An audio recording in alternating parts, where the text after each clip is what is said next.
Today, I think we'll have one actually from the Decameron. We only do the stories at the beginning of the Decameron because they get very filthy. But I will do some of the filthy ones later. But this isn't too bad. It's called St. Chapula. There was once a man so utterly venal, so foul in his habits, there was not one of the 7 great sins he had not broken. Men said he was not just a lecher. He was not just a drunkard. He was not just a user. But that he was a matricide. And worse than that, he was a blasphemer. Well, this man, for all his many vices, was jovial and friendly and, strange enough, had many, many friends. And one day he was taking that long road over the high Pyrenees when he felt appallingly sick. Somewhere on the French side of the great mountains.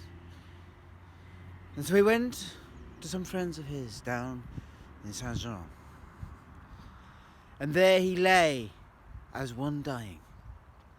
And his friend came to him and said, "Well, there's no point having doctors. There's no hope for you. You have the virus. You will cough out your guts and then you'll die. And then what will happen to me?" "What do you mean? What will happen to you?" "Well, look at you.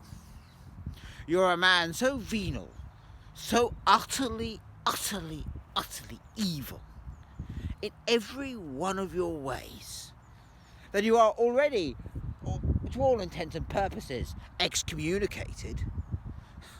There will be absolutely no way any priest who looks at your record is going to bury you. And I'm going to be left with a diseased and stinking corpse where you are. How could you do this? You called yourself a friend." Said his friend, Capulet, and wheezed. "Listen, I haven't quite lost my charm. Get me a young priest, and I will do what I can." So a young priest in the local monastery in Saint-Lizier was sent for. And the young priest came up and said, "Is there anything you need, anything on this final hour, you need to talk about?" And St. Capulet said, oh yes. "I, my friend, have committed dreadful sins, mortal sins." "Well, let's name them and get this over with, and I'll tell you whether you can be forgiven or not. And warning though, I can't forgive anything terrible." "I've committed the venal sin of gluttony." "What? What do you mean?" "Well, amongst so many others, the one that comes to mind as awful was that in a fast I hungered."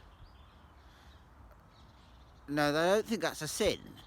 "No, is it not written that the Lord thy God should be thy bread, and thy meat, and thy flesh, and that contemplating him should be enough? And I hungered, and it weighs upon my mind." All right, I can forgive that easily. Will you forgive everything like that? All my dealings with gluttony? All right.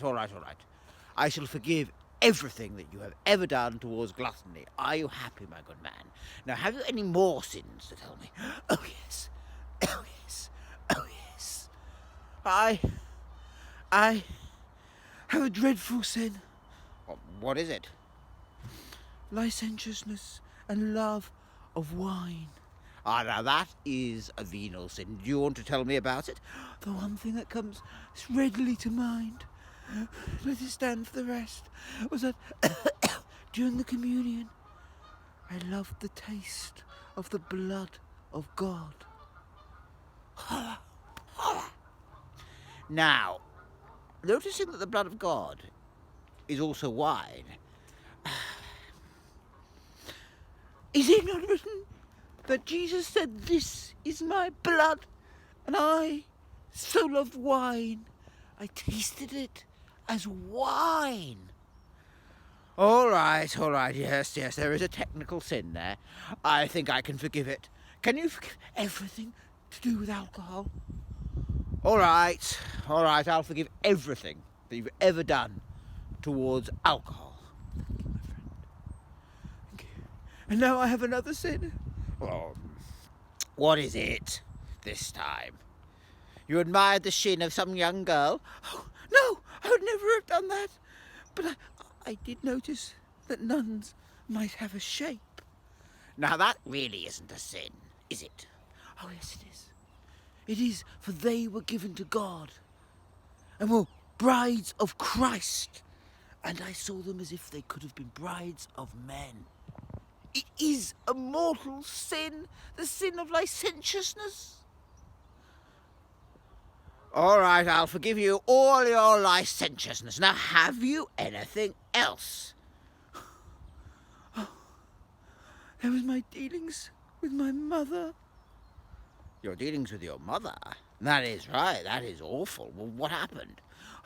One time, when she punished me unjustly, I answered her back. I thought you were going to tell me a sin. It is a sin, for is it not written that you must honour your father and your mother as if you were, as if they were your gods? And I answered her back. Me, I answered her back. Well, it is written, and I suppose one might say that that was a sin. I'll forgive you everything to do with your mother. What, everything? Everything to do with your mother. You are forgiven, my son. Have you other sins? Oh, blasphemy. Oh, blasphemy. I must be forgiven for blasphemy. Ah, now you do know the church takes a very strong line on blasphemy. I cannot forgive even minor infringements if they are badly made.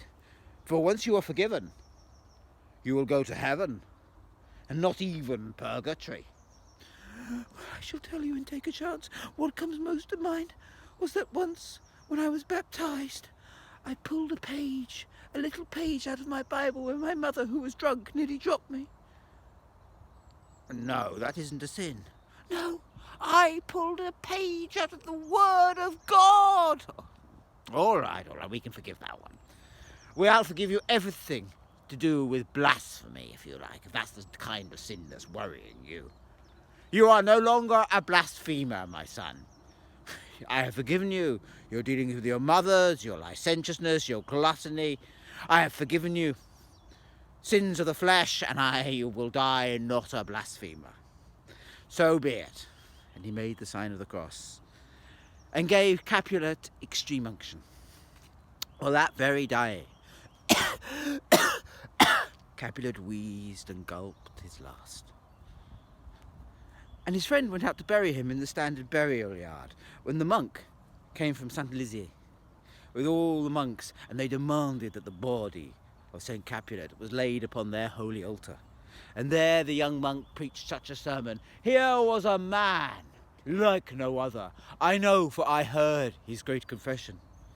He thought he tore Bibles when he tore them when dropped as a child. He thought it was a sin to mistake the blood for the wine.